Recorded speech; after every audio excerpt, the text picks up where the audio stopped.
Assalamualaikum warahmatullahi wabarakatuh.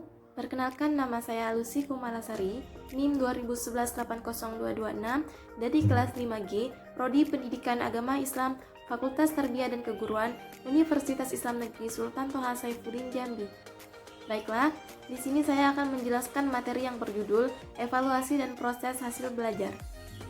Hakikat evaluasi merupakan suatu proses membuat keputusan tentang nilai suatu objek. Selanjutnya, fungsi evaluasi yang pertama yaitu formatif. Evaluasi dapat memberikan umpan balik bagi guru, memperbaiki proses belajar mengajar. Yang kedua yaitu sumatif, dapat mengetahui tingkat penguasaan siswa. Yang ketiga yaitu diagnostik, dapat mengetahui latar belakang siswa. Yang keempat yaitu seleksi dan penempatan.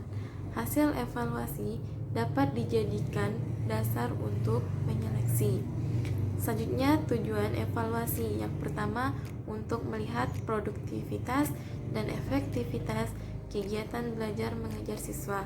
Yang kedua, untuk memperbaiki dan menyempurnakan kegiatan guru.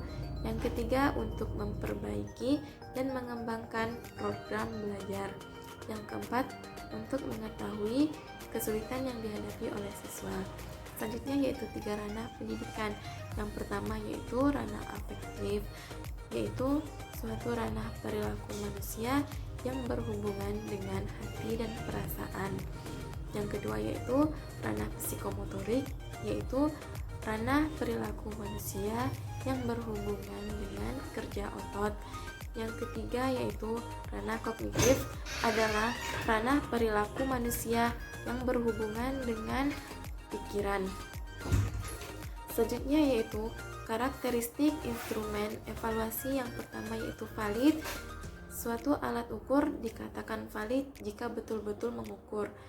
Selanjutnya yaitu reliable, yaitu suatu alat ukur dikatakan reliable jika ia mengukur dengan hasil yang taat. Kemudian relevan, yaitu alat ukur digunakan sesuai standar kompetensi. Kemudian representatif. Kemudian praktis, yaitu mudah digunakan.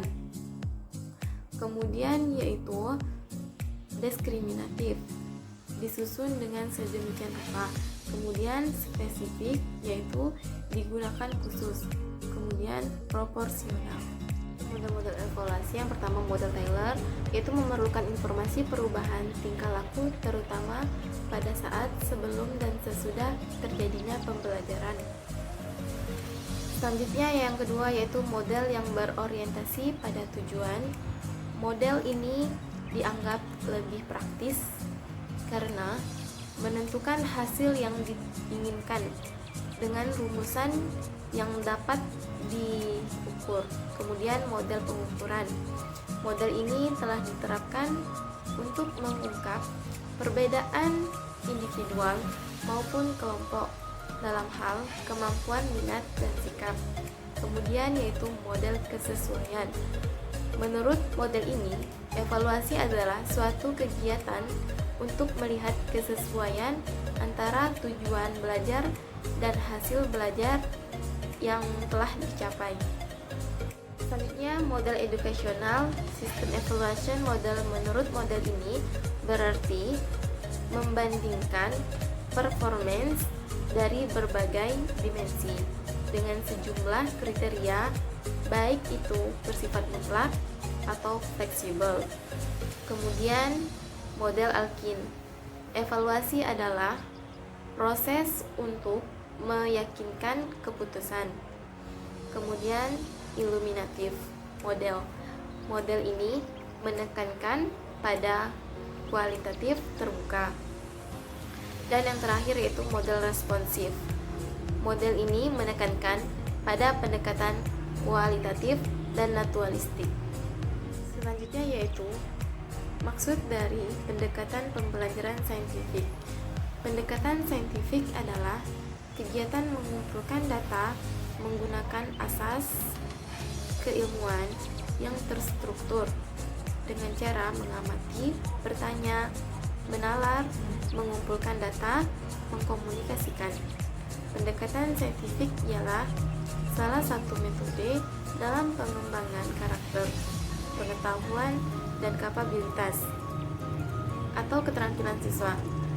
Di dalam aktivitas prakteknya, pendekatan saintifik berjalan sesuai dengan kaidah ilmiah dengan dua alat berpikir, dan para ahli cenderung lebih memilih penalaran induktif daripada penalaran deduktif. Selanjutnya yaitu langkah-langkah perencanaan evaluasi belajar. Yang pertama yaitu menyusun rencana evaluasi hasil belajar. Yang kedua yaitu merumuskan tujuan dilaksanakannya evaluasi. Yang ketiga yaitu menetapkan aspek-aspek yang akan dievaluasi. Yang keempat, memilih dan menentukan teknik yang akan dipergunakan. Yang kelima yaitu menyusun alat-alat pengukur yang akan dipergunakan di dalam pengukuran dan penilaian hasil belajar peserta didik. Yang keenam yaitu menentukan tolak ukur, norma, atau kriteria yang akan dijadikan pegangan atau patokan di dalam memberikan interpretasi terhadap data hasil evaluasi. Dan yang ketujuh yaitu menentukan frekuensi dari kegiatan evaluasi hasil belajar. Dan yang terakhir yaitu langkah-langkah pembuatan kisi-kisi. Yang pertama yaitu menentukan kompetensi dasar. Yang kedua, memilih materi yang esensial sesuai dengan lingkup materi dan materi yang akan terkait dengan kompetensi dasar. Kemudian yang ketiga yaitu merumuskan indikator yang mengacu pada KD dengan memperhatikan materi dan level kognitif. Yang keempat yaitu menentukan nomor soal, dan yang kelima menentukan bentuk soal yang digunakan. Baiklah, sekian materi yang bisa saya paparkan. Kurang dan lebihnya mohon dimaafkan. Saya akhiri. Wassalamualaikum warahmatullahi wabarakatuh.